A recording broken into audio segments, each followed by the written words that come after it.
Good evening, whakalawhalahi atu. Hanei e whalu hata tūla da wala tala ke lata ia moe a whiawhinai. Kua whamapopu toa e hokotaki ki he tau kumikumianga ki he mase whakalutu kia ha Joseph hawhi ki tama mahi ki tau. Whalata hokotaki mai he whakawhilianga tokolunga niwe. Lau matai he pulotu tō fua la kau mai he atulunga ko Brian Paxton e tau tangata toa kau he motu ki he tau puhala ki lewekia ki e tau a kau ki he kehe. Ko e tau whamatalanga whetoko mga hau niwe, whakaaonga he tau tala tuai he aonga tokolunga, ma henga hongofuru ki he hongofuru maua. Ko e whakaholoanga tā waka he tau fuata ha tuapa ke tauwhi e taonga motu.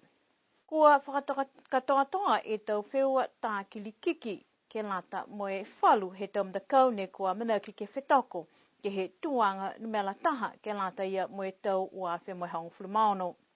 Ko he whahitap ka malene kua mauai e whakamau paupoanga ke he mase whakalutu kia ha Joseph ha whi ki tama maha ki tau he tau ua whe moe hongofuru matolu. Ko he whakamau paupoanga nei he iki whakawhili ko Wilson Isaac. Mai he motu ko New Zealand he mga aho ne to tau ai e ia e hokotaki mai he eke kafo ne hoko atu ke he mtakawi ne tupu ele kua nei ki ai. Kua ukioki a Joe ha kua osi whakalutu kia e ngā huahua he hana a ase.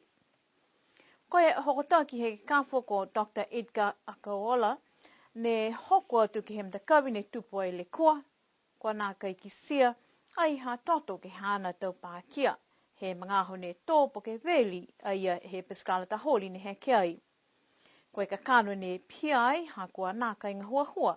E ase ke pamu e toto ke hana tau alanga si koe mena ia ne nā kai toto e hana sino. Koe le kua nei ne hoko ai ki a Joe he pala tūpa halo to hala kepa ki a lofi he tau a whi hongofuru matolu ha koe hana a whano ke whawhau sino. Mai longa i foki ki he le kua nei ne hoko whakalutu kia ke mui ha Joe kua whailoa ai he iki whakawhili ko Wilson Isaac, hana a tupe ke he taha ofisa leo ne hoko atu whakamua ke he matakawi kua tupu e le kua i ki nei, kua nā kai mai ki aia ke tau se e CPR ke langmataia ki aia nei. Koe mena ia lahi e hata ki anga he iki whakawhili ko Wilson Isaac, ke he takitaki he whahe leo, ha niwe ke whakahoho moe whakamalolo, ke maua he tau ofisa leo osi, mō lau tolu ka kamata fōu e tau ngahua ke whae ngahua, ke maua e tau whakakoanga CPR, ke mai ke langmatai, e tau tangata ka tupu e tahale kua, whakalutu kia, tunga ia kua maua ai he matua ko Joe mahi ki tau. Kua whakamōli e whamaupopoanga ki hokotaki nei, he aha walu ia masi tau ua whi hongofuru maono, he whakawhilianga tokolunga ha niwe. Whalua tau hokotaki foki mai he whakawhilianga tokolunga ha niwe he whahita puamale. Taha e whuata ne kua tūki mua he whakawhilianga tokolunga ha niwe moe maua e ia whalu a whakahala mamafa. Koe tau whakahala nei ha kua holi e ia matawhatuwhono ke lata moe whakaonganga he pele o awhi ki lunga he puala tū. Koe tau whakahala kua whakamahino ke hana whakaholo whakahanoa si kua pākia e whalua tau whata ki lunga he puala tū. Kua whamatala atu he iki whakawhili ke ia hana tau whakahala ke totongi atu whalua tau tupela lahi ke he whakahala si totongi atu foki ke lau tolu kua hawhia ke le kua nei. Si pihia foki kua nā kai maike ia nā ke whakaholo ki lunga he puala tū ke taha e tau. Moe nā kai maike foki ia ke tohi ale ke maua taha pepa whakaholo a ta hoko ki he tau mahina kua whawhasi ki ai e tau whakahala. Whalu a tau whakahala laf ki lunga kua tupu atu e ke ngahua ia nei le mga fulu e tula ngahua noa ke whalu a tau ngahua kua whakatawatoka ki lalo hifo he whahe ngahua leo ne kua lau ia tonu moe whalu a tau hata kianga mai he whakawhilianga tokolunga ha niwe. Kua i loa ai foki nā kai la kua whaihokotaki moe whakahala e whata nei, ha koe tau le kua penei, pese ni kua whai whakamōlianga, e hana a loea po ki tangata langmatai, ke hana mui ngahua whakamawhaoa mai maanga, ka kua mailonga ai he iki whakawhili ko Wilson Isaac, kua lata ni ke whai whakahala. Ha koe mamafa he whakahala mo he haiai taha tangata kua pākia si hoko mai pauaki e taha wakalele he motu ko New Zealand ke mo tātua ia ki New Zealand ke mua taha langmatai mawhisi. Koe mahenga whakahala mamafa lahi ki lalo hefo he matawhatuwhono. Bua whakamahino kia ia e tau whakahala ke whatanai. Koe lima e tau ke toka ki loto he whalipuipui he tangata ka holia e matawhatuwhono nei. Mo lea e wafulu e tau tangata ne kua hohoko atu ke he whakaholoanga he whahenga hua toa kau mo e fusika ki he māma he aha ua he whahe tapu nei mo e taha he tau plotu mai he atulunga ko Brian Paxton. Koe ke Mr. Paxton mo tangata langmatai ke tau tangata toa kau ke tau puhala ke leweki mo e whakahanga mitaki e tau puhala mui he tau akau mo e ke tupu mai e tau fuala kau longa. Ko whinaunga atu a lau tōlu ke tau kaina mo tau whanua he tau tangata tō fuala kau he mga hapungipongi neafi whakamua ke he tau whanua fuala kau he matua ko tau whakawalu tuki uha. Kua tutu whoki a lau tōlu ke he whanua fusi he matua lilifu ko Pokotoa Sipili. Ke lau tōlu ni kua mana ko lang matai whakalaulahi. Ke kisia e lau tōlu tau whanua mo e whakakisa i whala tau puha.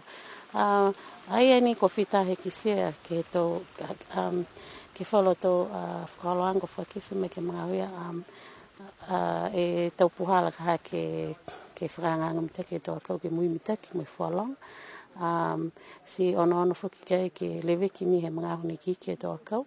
Tungi tau akau kai tungi tau muli. Mo e langmatai whuki ke tuko ke tau mana whuki ke whakatoru me lia ke kele kai ke whakaonga whuki ni ka whalua tau fertilizer mo e tamana pihia. Kua kise e tau tangata ki tau whanua tau akau mo Mr. Paxton. Mo kua kise e tau puhala ni kua mai ke whakamitaki atu e mui olaola he tau fuala kau. Mo tau puhala kehe ke pui aki e tau akau mai he tau moko kelea tunga e tau mō kefu. Tahe moko lahi ni kua kelea lahi me kisia koe mō kefu. Se koe hana ni a whakisi anga ke mai ke mua whaula tau pauta. E tau vai kona ke tamasi ke tau lō. Koe tau lō ni e kakano e si kua tupulahi e tamina ia ke tau akau. Mo e whalu ni tau puhala ke prune, buke hele mo e whakanganga mita ke tau akau. Ka koe kakano lahi e ke mea ke tau tāti ke kisi amat. Ke whalu tau whanua ko whita he mau e whai mana ko tau si. Kua hiahi atu a lau tōlu whoki ke tau whanua tau akau e tau tangata he māma he ahui neawi ke kisikise mo langmatai a lau tōlu ke tau puhala tō mo lewe ke tau akau. Amana kia ia nei ke tuku whenonga kehe mai he motu. He whae tapu nei, ka amana kia ia ke liu mai ke motu he tōlu e mahina i mua. Ko tau se tau whamatalanga whetoko wanga hau niwe he tau whanau wahenga hongo fulu ke he hongo fulu maua he aonga tukulunga he aho i neawhi. Whamatapatu e tau whamatalanga he tau whanau aonga tukulunga ke he tau tala tuai mo ko mai ke tau se e ki whanga taha ki whanga mui ku mo e whakaonga taha he tau tangata ki loto he tala. Tau se e tau whamatalanga he tau wahenga hongo fulu ke tala ki a tā liu mo kulasea mo i ka kutui. Koe tala ki a whakalei pua e wahenga hongo fulu mataha ke lata mo wahenga hongo fulu maua koe tala ki a whau mua mo whau loto. Ko taki tolu e iki whakawhili ke lata mo te wahenga hongo fulu mataha mo hongo fulu maua kua tau se usi e tau whanau ke tau se lau si. Mo e whalu whoki a tau se seanga ke whamimita ki halau tolu a tau whamatalanga. Ke he mahenga hongo fulu kua tako hiwa lau tolu ni kua whetako ka i kau tū e ta maa wheniko a lia sia kia tū ua a alofa peke mo e tū tolu a Alex e tuata. Ke lata mo e mahenga hongo fulu mataha ne kua tau se halau tolu a tau whamatalanga ki he tala ki a whakaleipua kua kau tū a Raquel Tānaki tu ua a Soraya Mangaoa mo tu tolu a Janelle Toa Tapu. Ke lata mo e wahenga whakahiku ko e wahenga hongfulu maua kua kautua Timora Tongatule tu ua a Maravina Siohane mo e tu tolu a Selina Tongatule. Kua whai mga aho tuai e tawhata he manga ko tuapa ki ngā hua e ki he taha he tau tu whunga motu koe tālanga waka ke watu ki moana ke fusika. Koe matanga hua nei, ne whakamori ai ha koe mana ko he matua, a koa ko he maanga kua mole atu, ke whai whakaholoanga ai ke lata mo tau whuata, ke mailonga e taonga motu, moi maua ai foki, he tau whuata he maanga e pulotu tā waka, moi fusika, kai mua atu ke tau whianga, ke he tau anga motu tuai. E whakamori matore he mahina mori mene urei o kuso. Si ngahore ni haka matore ka mate he here mai tu putakau he wau. Ke late me ngahua tā waka, a koe kamatanga ia, ke pokarami, tausi ke lata mo me manga. Ke whanga mtake ke tu mtakinanga e manga. Mo fusiaki me ke tu mtakinanga ke late me talangang e tu waka. Mai he kamatanga e matore forang. O nono ke he mo whapaa hane kamata i koe uka e tu tama ke matutaki me ke matanga hua. I haia ni a maturu tōtore komisi ne ngahua ke mo whapaa ia mo na kamata i si hoka maho nei ka kamata whahanga e tu tama ke omai ha koe halaturu anako ke whai preau whakaluturu. Koe manako matoro ia ke omai ka haitu whanu whuata ke ngahua oroa mo i ngasia ni ha me alatura tau waka. Ke manut naka ke whakaui ke Nisurin hai komo ka alatura lamatai me ke maturu mtakau ke tau tupe lamatai mo i lahi whukina maturu mtakianga ke whalataha me tu mtakinanga manga ke ngahua oroa. Ki ngā horoa me mtakau haka mene mtaki hake lata me tau mga whāka. Ke mene hamaturu ni mana korehi ke whampopo me tu matua, pia ni me tu whata. Ke whampopo me ke ngā horoa. Ka maho nei ka koe matura mtakinanga ni lamatai me ke matura mga hua ke matoko sin, o sin ni langalong. Ko ia mene ni whai lamatai me ke matura. Ke he moni ka mate he matura mga hua ka si o hokmo ke maho nei wa lo matara di kai tu matura he taranga e tu waka. So ke mana tuia na ke whakaui ke mamnaki ke whakataha me tu mtinaha mange horo me mga hua nei. Mga ilonga i ke mga honei kua malikisi haki lunga i taunu mela he tau whuanta pia mo lau tolu he maanga ne kua manako ke whai waka. Si kua whakamau ki whakaku e hele he tau akau, kai loli ke whakamau e tau waka ne whai tausi he mga honei ki he mtakawi ne tausi ai e tau waka ki ai. Kahiko ke he tau wala tala tutupu, koe tau whiua sipote. Tau whiua klikiki mai he mtahiko wahatapu kua mole kua kisia ai kua tumauni e mahani whiua sipote tunga ia kua kisia ke tau pohala whakaukauka ki e tau whakatutalaanga, hanga au ke tau matawhakatu whono, pia ni mo whakamoleang he tau ngaho. Tā awasele mo mutalau ki mutalau, kau mahala mutalau, tā mua awasele ue seu he wangufulu e ola. Tutuli mutalau ai mo e moa ue seu taha ni e ola ha mutalau ne moa. Tā tuapa mo la kepa ki la kepa kau tua tuapa, tā mua tuapa ue seu ono fulmatahe e ola, ue fulmafātangat ne tā tutuli e la kepa, ue seu ue e ola ne moa e lautulu, toa ne toi si hoko e tula.